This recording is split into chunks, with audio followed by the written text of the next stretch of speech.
Not too long ago, the war in Ukraine broke out, and that has since become a topic of contention throughout the world. And not too long ago, unfortunately, a new war broke out that would be much more controversial. The Ukraine invasion is less black and white. Putin is a power-hungry killer who will stop at nothing to get more and more power. And that's why he invaded a foreign country. But the attack on Israel is not that sort of attack. Hamas won't spread to the United States. This really is a territorial dispute, and the United States is not part of this dispute. But as much as the war in Israel is more black and white in many regards, what isn't black and white are the people leading the attacks on both sides and their motivation. Nor Netanyahu nor Hamas have the well-being and safety of the people they are supposed to represent as the motivation behind their heinous crimes. They also just want more power. But this war is actually a lot more complicated than what the media is making it out to be. A bunch of civilians in Israel minding their own business, and a bunch of Gazans who just really hate Jews trying to ruin their lives. How did this war start? What's the story behind it? Well, it turns out this all starts with the Holocaust. After the Holocaust, it was only fair, most people would agree, that we offer the Jews some homeland as compensation for what they had to endure and as a chance for them to get back up on their feet. And Israel was a fitting place since its capital city, Jerusalem, has a big spiritual significance to the Jewish religion. Sadly, though, most places on earth were already taken. You can't just offer the Jews an unoccupied island or country. And it turns out the city of Jerusalem also has great historical and religious significance to the people of Palestine, who were there first. Now, who was there first has little importance now. This happened long ago, and it's fair to say both sides, in fact anyone at all, should get to cherish Jerusalem if they so choose.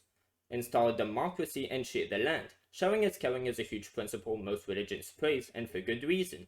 However, Israel didn't do that. They instead went with a system of segregation and kept the Palestinians occupied under a police state with abysmal humanitarian standards where the average life expectancy is around 18. Now, when people are severely oppressed and hopeless, it's not too uncommon for them to turn to radical figures to save them, such as Hamas. They aren't angry at the Jewish civilians who have little to no control over their leaders. Most leaders commit war crimes, and the president of Israel, Netanyahu, promoted Hamas as a strategy to remain in power, since he knew that as long as they represented the opposition, as long as Hamas was the only voice of Palestinian human rights, Palestinians wouldn't get human rights. They wouldn't get fund any endeavors, since who wants to vote for terrorists? And unfortunately, this strategy for remaining in power has backfired big time, since Hamas is proving to be what they always were, a terrorist group. And as a result, over 80% of Israelis want Netanyahu to resign. They, unlike us, understand what he did. The media can form a narrative over there like it does here, the people in the middle of the incident. The lies don't work. Now, of course, a system that's based on oppression and hatred doesn't work, and Hamas has fought to stay in power too. Neither side represents the common good of any people, they just want power, and they are gaining and maintaining this power through the parts that suffer for them, civilians. Hamas isn't Palestine's choice because the people they are hateful. In fact, the last election of Hamas was in 2006, and given the life expectancy in Gaza, this leaves us with less than 10% of Gazans alive today having voted for Hamas. The only hatred Gazans probably hold in them is the hatred of how the system's been treating them, and their life expectancy speaks for itself. This is inhumane, and they have every right to be angry. Calling this anger anti-Semitism is absurd. Your right to self-determination don't go against the principle of live and let live. In fact, the only form of hatred is not letting people live their lives to its fullest. Being angry at civilians for symbolizing their leaders is very different from being angry at the actions of those leaders, especially when these actions manifest in your city getting bombed all the time. What these people who cling to power do is that they blame the other side for having voted for their leaders, as if these accurately represented our choice.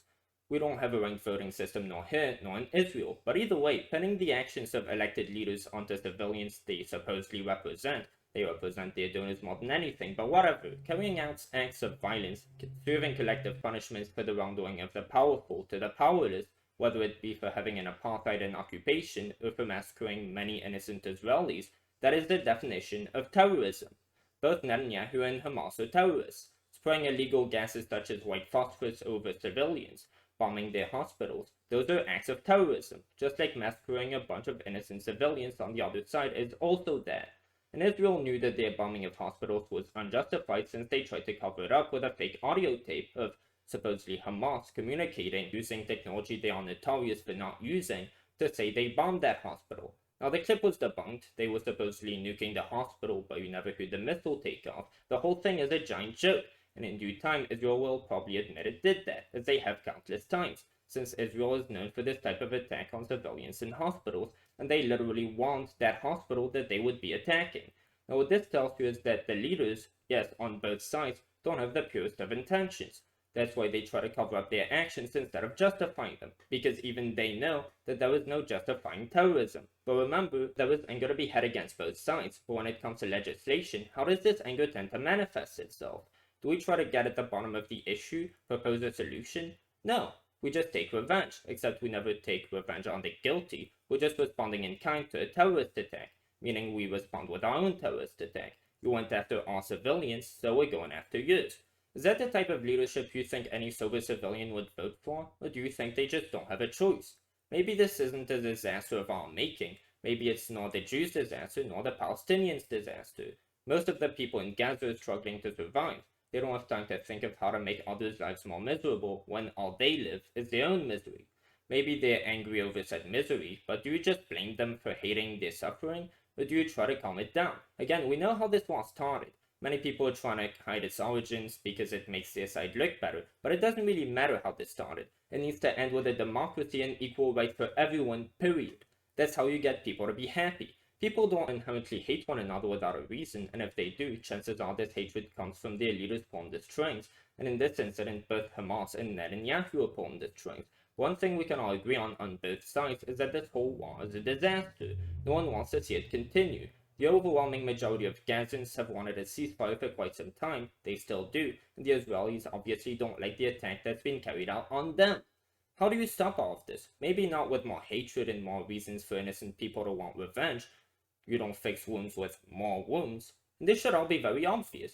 And in the meantime, I have weed to smoke, and I'm going to go enjoy that. But once again, I'm sure most Gazans would like to get to enjoy smoking some weed, doing normal people things. They don't want to kill Jews any more than they want to be suffering their own oppression. But suffering brings more suffering. How about we end all of that?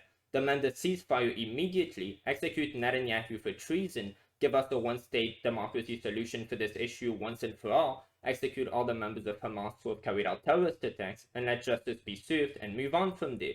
Yeah, how about that? We can always dream, right? But don't forget whose side to be on as this unfolds. Not Israel, not Hamas. They are both wrong. You should be on the side of civilians, the innocents. That's always the side to pick. They don't have lobbyists cheering for them, but they should have you.